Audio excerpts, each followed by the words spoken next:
लोग। तो अभी मैं ऑलमोस्ट 1 या 1.5 घंटे से पढ़ रही थी और पढ़ के मैं थोड़ा सा बोर हो गई थी, लेकिन पढ़ना तो है। तो मैंने सोचा कि क्यों ना मैं वीडियो बना रही हूँ, ताकि मैं वीडियो बनाने के साथ साथ पढ़ भी लूँगी और जो मेरा आज का टास्क है वो भी कंप्लीट हो जाएगा। तो अभी मैं पढ़ रही थी, पॉलिटी पढ़ रही थी। अभी इससे पहले मैं हिस्ट्री पढ़ रही थी, जो कि मैंने हिस्ट्री का जो भी मेरा टास्क था वो मैंने कंप्लीट कर लिया। तो अभी मैंने पॉलिटी स्टार्ट किया है। मैं कुछ क्वेश्चन की हूँ और अभी मैं कुछ क्वेश्चन करने जा रही हूँ। तो मैंने सोचा कि मैं आप लोगों के साथ डिस्कस कर लूँ। तो अभी मैं पढ़ रही थी गवर्नमेंट ऑफ इंडिया एक्ट 1935। तो ये बेसिकली एसएससी के लिए भी इम्पोर्टेंट है एंड आने वाले किसी भी एग्जाम्स के लिए बहुत ज़्यादा इम्पोर्टेंट है। तो हम लोग आज पढ़ते हैं कि गवर्नमेंट ऑफ इंडिया एक्ट 1935 था क्या। ठीक है, यह अधिनियम भारत सरकार की संवैधानिक संरचना में महत्वपूर्ण था, क्योंकि इसने पहली बार संघीय शासन की नींव रखी थी। मतलब ये इसलिए इम्पोर्टेंट है, जो गवर्नमेंट ऑफ इंडिया एक्ट 1935 है, इसलिए इम्पोर्टेंट है क्योंकि इसमें है ना पहली बार है इसमें फेडरल स्ट्रक्चर का बात किया गया था। मतलब कि जो संघीय शासन होता है उसका इसमें ये चर्चा किया गया था।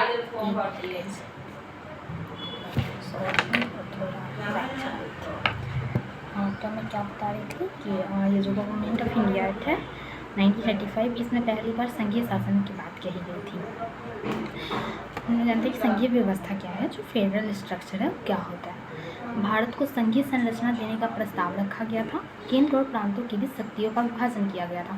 संघीय व्यवस्था होता है मतलब कि पहले जो था ना, भारत छोटे छोटे टुकड़ों में बटा हुआ था, मतलब अलग अलग संघ थे। ठीक है, वही एक तरह से उसको बोल सकते हैं संघीय व्यवस्था।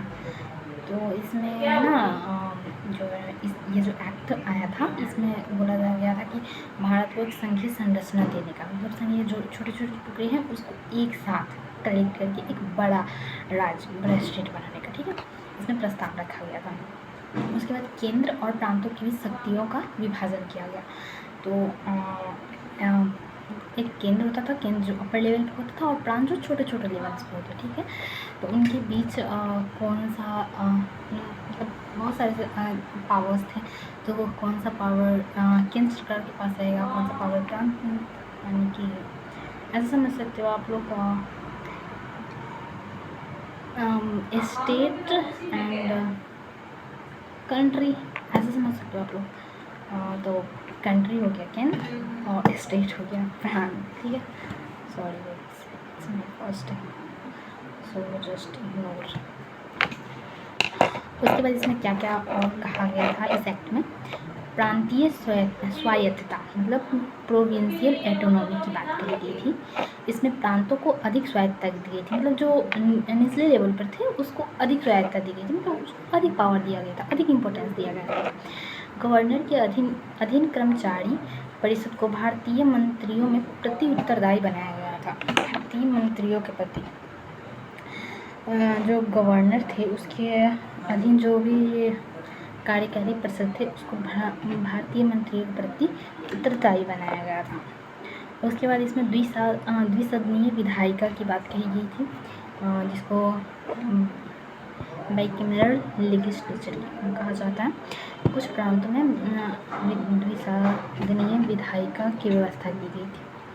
अलग निर्वाचन मंडल की बात कही गई थी। इसमें हिंदू, मुस्लिम, सिख, यूरोपियन आदि के लिए अलग अलग निर्वाचन मंडल मतलब होता है कि अपनी सरकार को ये चयन करने का जो होता है इलेक्टोरल, मतलब कि हम अपना सरकार अलग चुनेंगे और अपना सरकार अलग चुनेंगे, ये होता है। बट बेसमती मताधिकार नहीं इस एक्ट में ना, जो अभी क्या है, अभी 18+ जो भी हैं जो इनका भी 18 हो गया है उनको वोट डालने का अधिकार है। बट ये जो एक्ट आया था इसमें ऐसा कोई बात नहीं कहा गया था। इसमें सीमित मताधिकार था। मताधिकार का मतलब होता है वोट देने का पावर। ठीक है, केवल योग्य नागरिक को ही मतदान देने की अनुमति थी, मतलब जो योग्य थे, बोल सकते हो जो पढ़े लिखे थे, जो ऊंचे लोग थे, ऐसा। ठीक, संघीय न्यायालय की बात की गई थी। इसमें फेडरल कोर्ट ऑफ इंडिया की स्थापना किया गया था इसके तहत, इस एक्ट के तहत। भारतीय राज्यों के लिए अधिनियम अनिवार्य नहीं था। जो भी भारतीय स्टेट्स थे उनके लिए ये अधिनियम नहीं था। ये अधिनियम किसके लिए था?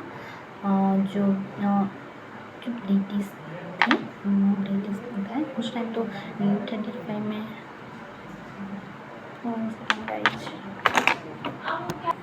सॉरी बार हाँ, इसमें क्या बता रही थी, ये जो एक्ट था ये भारतीय राज्य के लिए अनिवार्य नहीं था।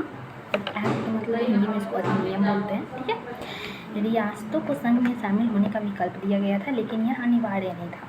जो छोटे छोटे रियासत थे उसको ये ऑफ़र किया गया था कि आप संघ में शामिल हो गए। संघ मतलब यूनियन, छोटे छोटे राज्य उसको एकजुट करके जो बनाया गया था उसको संघ बोलते थे, ठीक।